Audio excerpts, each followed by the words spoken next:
Whenever we go to Sedona, we know that we have arrived when we see the towering Bell Rock.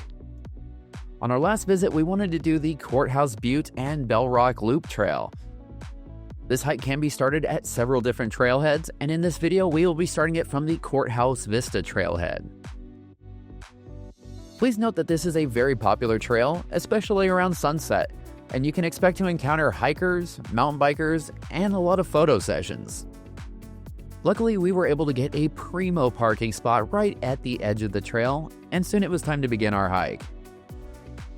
If you are doing the hike like we are in this video, you can expect an overall distance of 3.6 miles with 341 feet of elevation gain. You will need to keep an eye out for trail markers along the hike, because at just 1/10 of a mile, you need to go left. If you go straight, you're going to continue on to the official Bell Rock climb. Right out of the gate, you are going to have spectacular views off to the left that include Gibraltar Rock and West and East Twin Butte. And of course, on the right side, you'll have Courthouse Butte and Bell Rock, so you can't lose either way you look.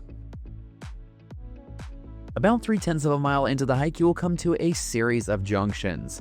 On the right side, you should see the Rector Connector Trail. You can take this option if you just want to do a loop around Bell Rock. About 1/10 of a mile later, there will be a fork on the left side that will take you to a cute little formation known as Baby Bell Rock. This is a short little bonus trail, and I wish that we could have done it, but we were racing the sunset, so we might have to do that one next time.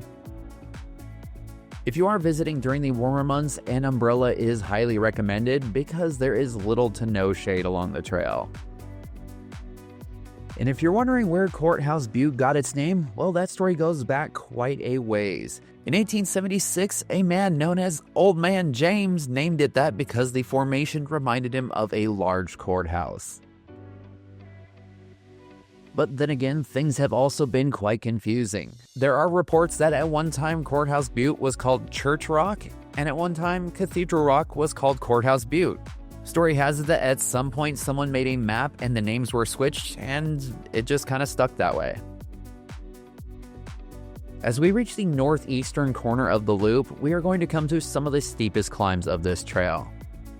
These aren't going to be anything like the climbs that you will have to make if you're going up to Soldier's Pass, but they will get you breathing a little bit. You shouldn't be encountering any mountain bikes at this point because these trails are for hikers only. And the good thing about the elevation gain is that the surrounding mountains are going to be even more visible. And if you can't see them clearly enough yet, don't worry because you still have some climbing left to do.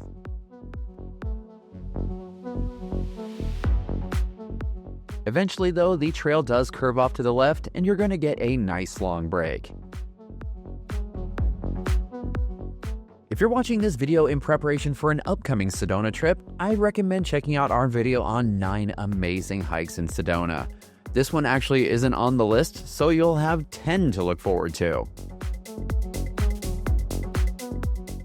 The cool thing about the 2 large rock formations that this trail circles around is that they are beautiful from every angle.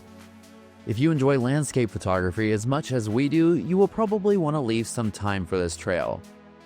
AllTrails says that it will take between 1.5 to 2 hours to complete this hike, and we ended up doing it in 2 hours and 22 minutes. You may be surprised that we were so close to the estimated time, and that was just because we were trying to get back to the car before it got dark. If we had more daylight to play with, we probably would have taken a lot longer.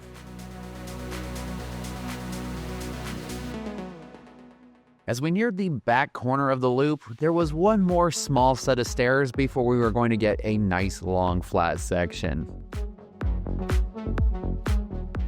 One of the things that I really enjoy about this hike is that you are never too far from civilization. You are far enough that you're not seeing houses and cars, but if you are someone that is new to hiking, you're not going to be super far out in the wilderness. If this sounds like you, we do highly recommend using an app like Strava, or even better yet, a tracking device like the Garmin InReach. That way, not only can you monitor your progress, but your family and friends can as well, and it also has an SOS beacon just in case you need help. Another thing that I always try to bring up in videos is water. This trail is rated between easy and moderate, but I can definitely see how people could underestimate it because it doesn't seem super intimidating. With that in mind, I can see where people would get caught off guard and not bring nearly enough water. On this section, you will be dropping about 200 feet in elevation. And even though you might not be getting as much of a cardio workout at this point, you need to watch your step. There were several spots along the trail covered in what we like to call marbles, which are these little tiny round rocks that make it very easy to slip. If you are going to be hiking out here during monsoon season, which runs from June to September, you need to keep your eyes on the weather. While the wettest months are July and August, and it's probably too hot to be out here, there are spots like this where you can see that there is a natural river that runs through here. If it's raining hard enough, there can be flash floods, so please be careful and check the weather not only here, but also in the surrounding areas because flash floods can come from quite a ways away. It would probably be really pretty to see some of these natural waterfalls in action, but it would be dangerous as well because some of them go right over the top of the trail.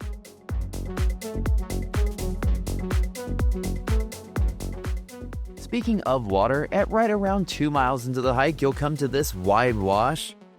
And it had a couple of small pools where if you angle the camera just right, you might be able to get a cool reflection shot with Courthouse Butte in the background. There is a trail marker at the end of this wash, and even though we are doing the Courthouse Butte and Bell Rock loop, this part of the trail is known as the Big Park Loop. As you can see, the downhill break is now over, but the climbs aren't going to be anything too strenuous. It's more like rolling hills. Even though the sun was pretty much touching the top of the mountains on the horizon, we couldn't help but stop and take in some of these breathtaking landscapes. On this day, we gave ourselves 2 hours before sunset to complete the trail, but if I had to do it over again, I would probably leave about 3 hours. That way you can take your time and enjoy the scenery just a little bit more and not have to rush so much at the end. The cool thing about this side of Courthouse Butte is that it has a lot more dimension to it. While the other side has a lot more tall, sheer cliffs to it, this one has a lot more pillars and other unique features.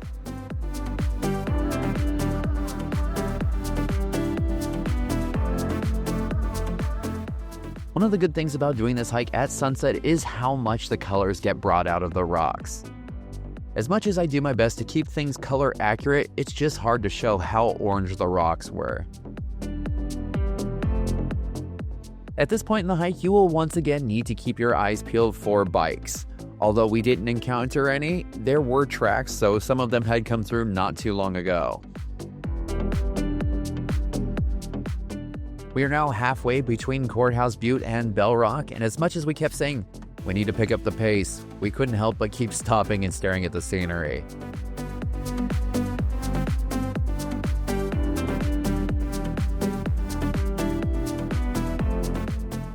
After a couple more rolling hills, we found ourselves once again at a junction. Several of the trails on the sign are for mountain bikes, but we will be taking the Bell Rock pathway. After making the right, the trail is going to head up and go directly around the base of Bell Rock. You will be starting off on a very gentle incline, but eventually the trail is going to get a little bit more on the rocky side.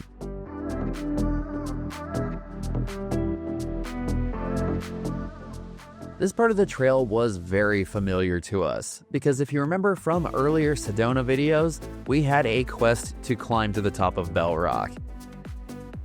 And this climb is no easy task. It took several years with multiple attempts.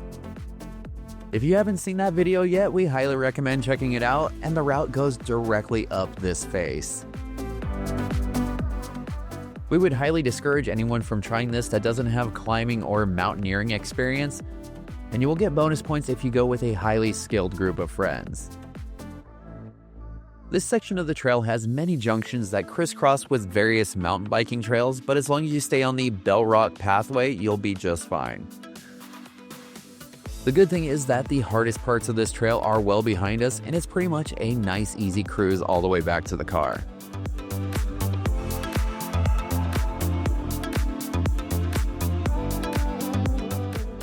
I'm so glad that we finally got to do this trail. It's been on our list for quite a while. It gives you quite a bit of bang for the buck, delivering gorgeous scenery without requiring too much effort on your part. But we want to hear from you. What Sedona hikes should we hit next time we're in town? We know that there are still tons of trails yet to be explored, and we would love to hear your opinion in the comments below. And that is going to do it for our video about the Courthouse Butte to Bell Rock Loop Trail. If you enjoyed the video, please be sure to like, comment, and subscribe, and maybe even hit that new hype button. I'm not sure what it does, but we can always try it. And for all the information about the Courthouse Butte to Bell Rock Loop Trail, head on over to livethatadventure.com.